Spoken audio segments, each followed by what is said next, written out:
Sit in Dandasana and then bend your knees and put your feet on the floor.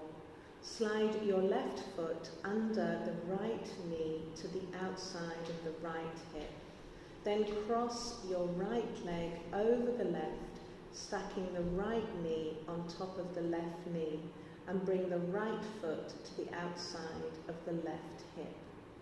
Try to bring the heels equidistant from the hips with the right leg on top. You will have to tug the right heel in closer to your left hip. Sit evenly on the sitting bones. This position is known as Dhyana Vivasana, known as Hero's Meditation Pose. Alternatively, you can start this pose from tabletop. From tabletop position, bring your right knee up to your hands, then slide your right foot and leg back so the foot comes level to your left hip. Scoot out your left foot to the right on the outside of the right hip and bring your bottom down into the space between your feet.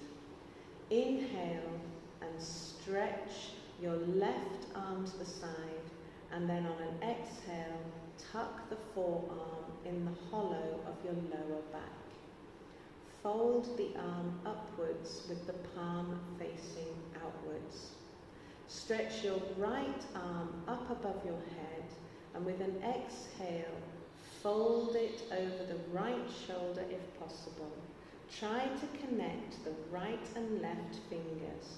If this is not possible, you can use a strap or a belt to fill the gap and walk your hands close together as possible. Bring the right arm behind the head so that the head presses against the inside of the raised arm. Spine is straight, head is back, and stay in the pose, breathing deeply, focusing on your motivational words. Release the arms, uncross the legs, and then repeat in the reverse for the same length of time. Whichever leg is on top, the same side arm is above. And release.